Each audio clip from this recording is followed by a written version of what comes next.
No episódio de hoje do Endocast, nós vamos falar um pouco sobre os instrumentos de níquel-titânio.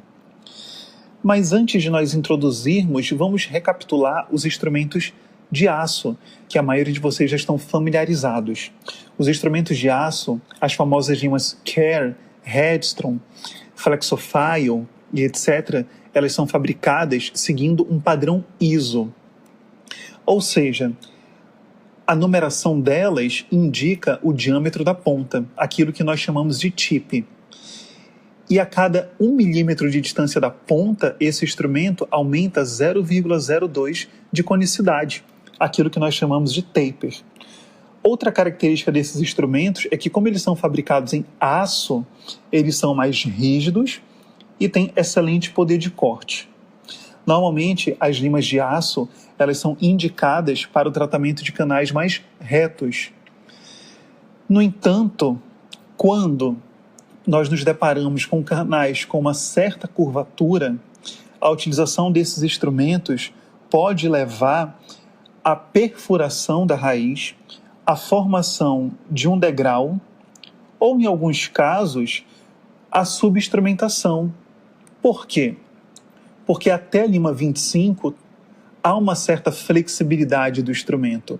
Então, em alguns casos, alguns dentistas utilizam até a lima 25 e acabam não alargando mais esse canal, mantendo sujeira, tecido contaminado, porque as limas subsequentes, 30 em diante, não apresentam flexibilidade. E aí, a longo prazo, o sucesso do tratamento é comprometido. Um outro problema da utilização de limas de aço no tratamento de canais curvos é a fratura do instrumento.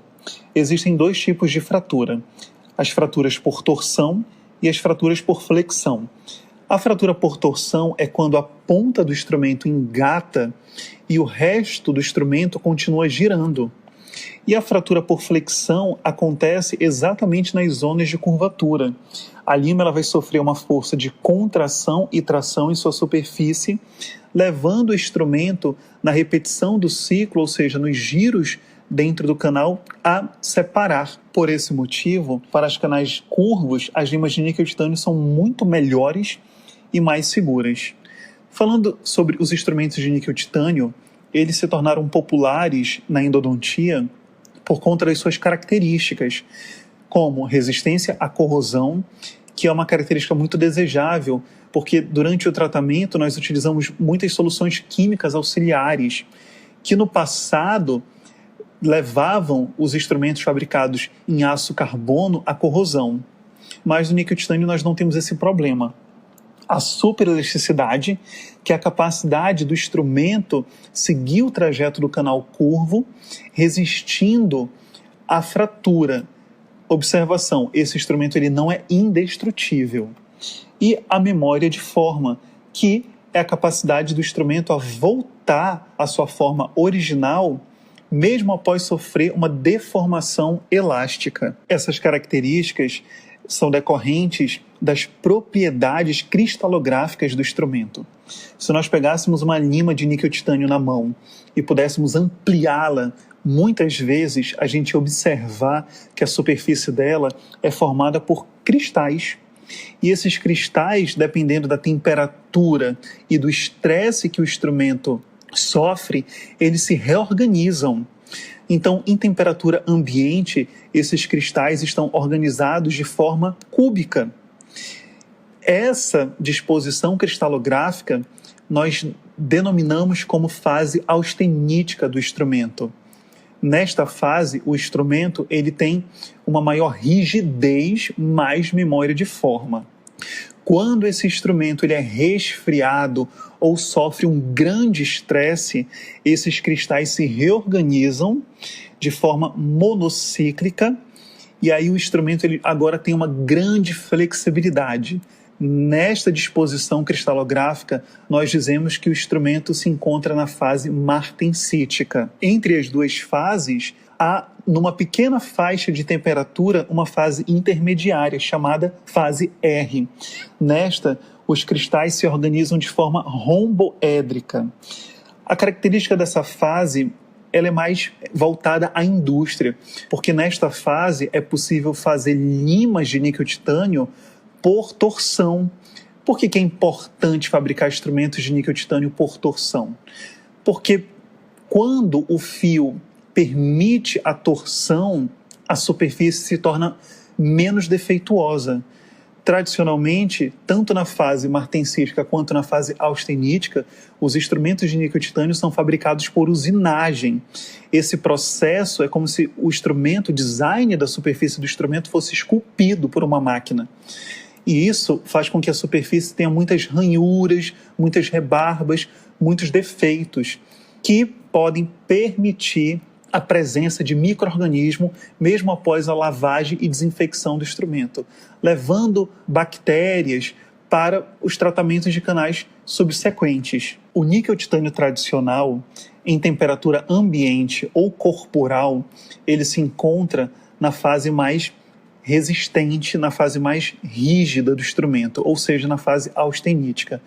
Por esse motivo, a indústria submeteu o níquel-titânio, a liga, a diversos tratamentos térmicos, a aquecimentos de 500 graus a 700 graus e a resfriamento, para mudar as propriedades, as fases cristalográficas do instrumento, para que, em temperatura ambiente, ele se encontre em fase martensítica. Então, esses tratamentos térmicos possibilitaram o surgimento de 3 ligas derivadas: a liga M-Wire, a liga em fase R e a liga CM-Wire. Cada uma dessas ligas apresenta algumas propriedades muito importantes para o tratamento endodôntico. Por exemplo, na liga M-Wire, em boa parte do tratamento, o instrumento se encontra em fase martensítica, ou seja, ele se encontra com superelasticidade.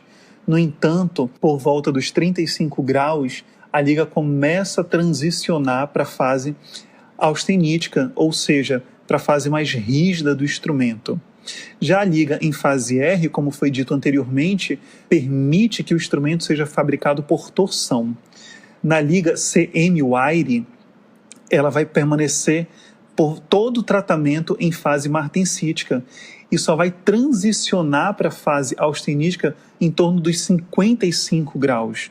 De todas as ligas de níquel-titânio derivadas do níquel-titânio tradicional, a CM-Wire é a mais flexível e a mais indicada para o tratamento de canais curvos. Para resolver o problema da superfície desses instrumentos fabricados em M-Wire e CM-Wire, a indústria também criou tratamentos como banho de ouro, por isso que nós vemos no mercado limas gold, anodização, por isso que nós também observamos no mercado algumas limas com superfície azulada, tudo isso para melhorar as características superficiais do instrumento e diminuir a infecção cruzada.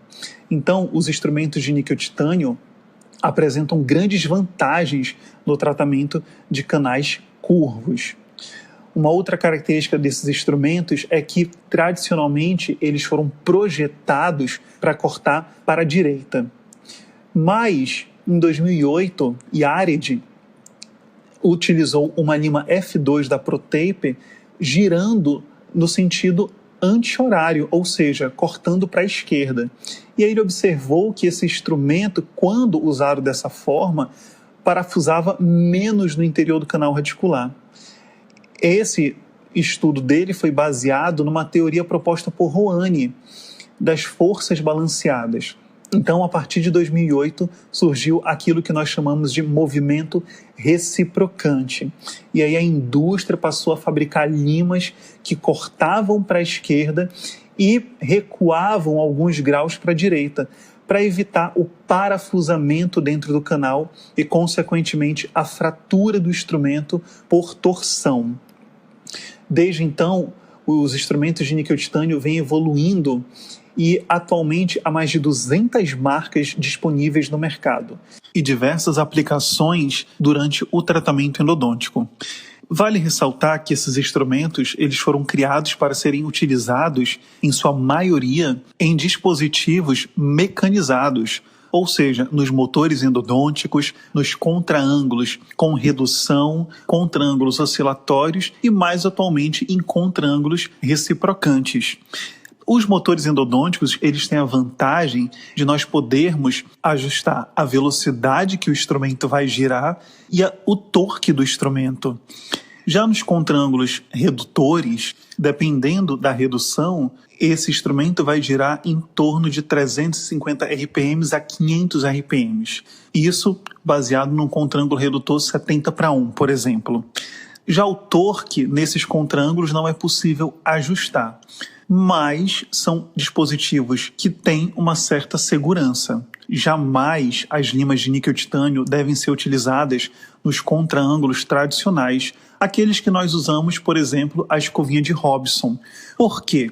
São contraângulos 1:1, que giram em torno de 40.000 RPM ou mais. Isso vai levar o instrumento a parafusar dentro do canal e fraturar. Então, de forma resumida, quando nós nos deparamos com um dente que apresenta uma certa curvatura, as limas de níquel-titânio são muito mais interessantes para o tratamento e devem ser utilizadas preferencialmente em um dispositivo em que haja um controle das rotações por minuto e do torque. Já no tratamento de dentes mais retos, é possível usar as limas de aço com segurança. Se você ficou interessado e quer saber mais informações, nós recomendamos a leitura do capítulo 10 do livro Endodontia, Biologia e Técnica, 5ª edição. Muito obrigado e até o próximo episódio do nosso Endocast.